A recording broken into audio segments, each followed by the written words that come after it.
I finally got around to watching The Red Pill, and I was less impressed than I thought I would be.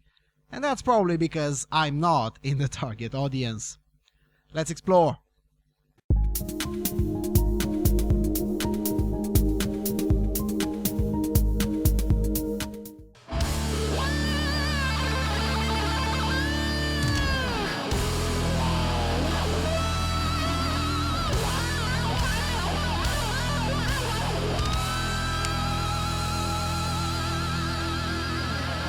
Hello everyone and welcome to the Freedom Alternative.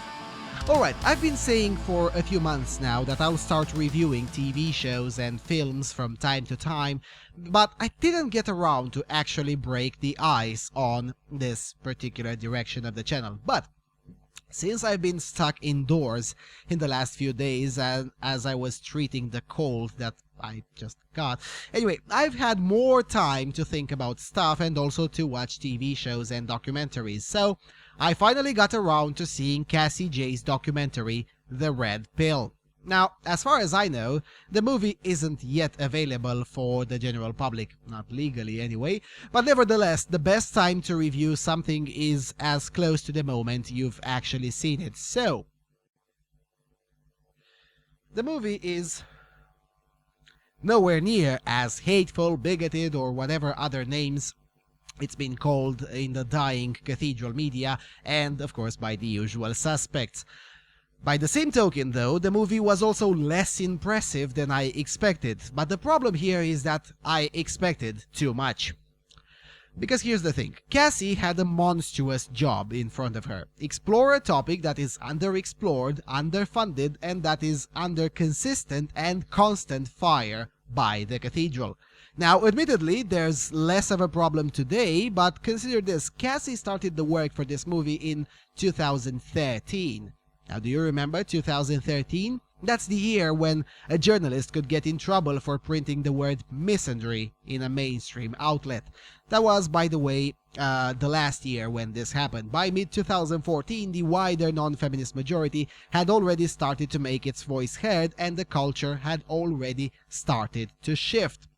Now, I know this because I was part of that change. I was doing podcasts calling feminism a mental disorder as early as March 2013. Now, some of those are available on my Patreon page, by the way.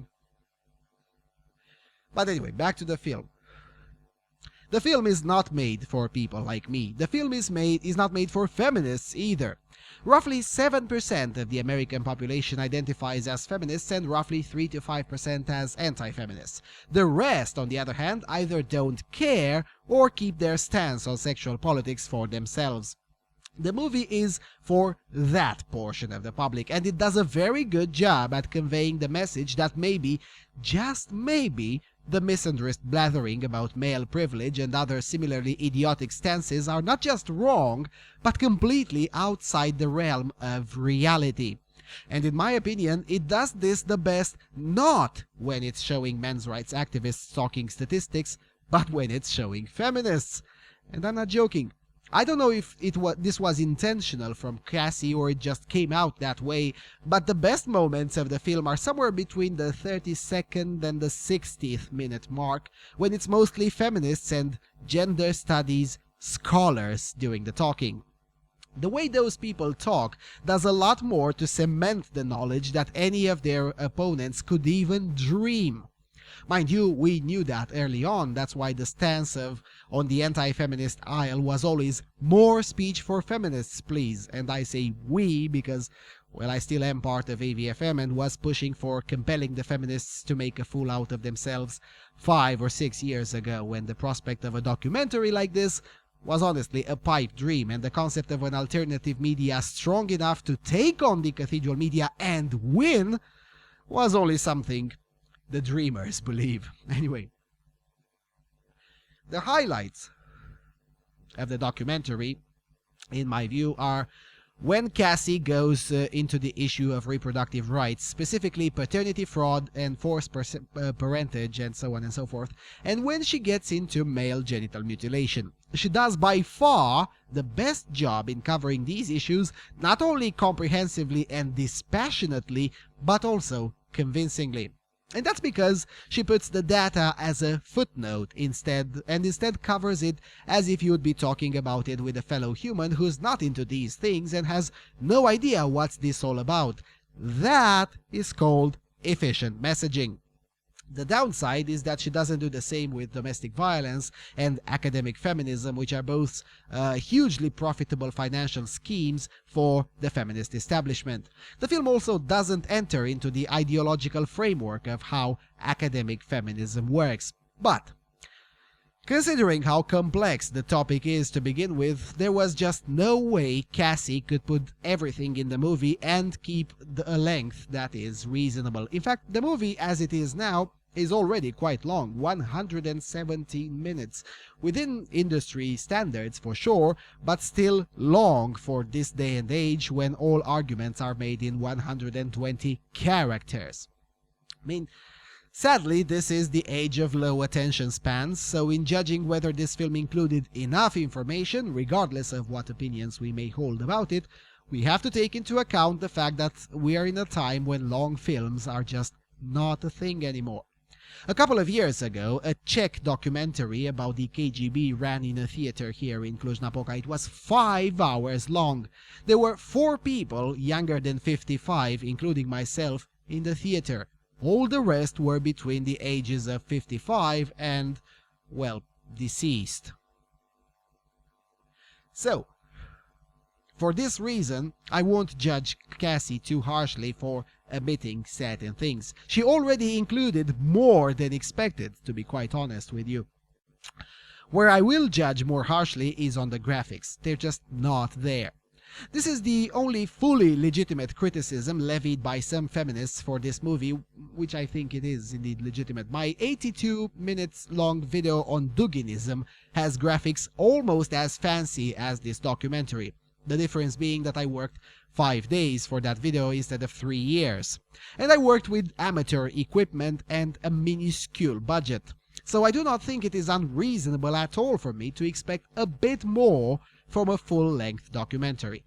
With that said, overall, the film is a solid 8, maybe even 8.5 out of 10. It has the right amount of emotion, a generous bag of facts and sources, largely decent transitions between the stories, and most important for me, it has multiple stories. This is something that is always needed in a documentary on a political issue, to tell one or more stories and humanize the issue. And the stories from the family courts in particular that did make the cut are very, very well told, and this is by far the best aspect in the movie. Anyway, the movie will be released digitally on March the 7th, I think, when you can purchase it from all the usual platforms, Amazon, Netflix, and so on, though I would advise against Netflix. I mean, no one should give a shekel to those racists, but that's just me. Until then, there are also scheduled screenings all over North America and 3 confirmed ones in Europe, 2 in England and 1 in Germany before the digital release date, and there's another one in the workings for Bologna, Italy. It's definitely worth checking out and watching, especially if you don't know anything about these issues, because make no mistakes, most of the things described in the film do apply to Europe, even though not to the T. For instance, in continental Europe, we're a bit more sensible in family courts, and we don't have alimony by and large, and we regard genital mutilation of children to be demented. So, yeah, there's that. Alright. That's it for now. Please do check out the documentary, and I'll try to do this more often. I have quite a few less than known TV shows to recommend to y'all, and I want to review them from the same angle, namely how politically useful they are. Getting into the pop culture by any legitimate means possible is an absolute must for the next few years, and that includes praising those that already did it, whether intentionally or unintentionally. And with that being said, thank you for watching, and I'll see you around on Freedom Alternative. Shortly after I began filming men's rights activists, I realized my own views were being challenged. I kept a video diary throughout filming, and I've decided to share some of those diaries with you. So do you think that men are being discriminated against in any way? Not under the law. Men are not disadvantaged under our laws.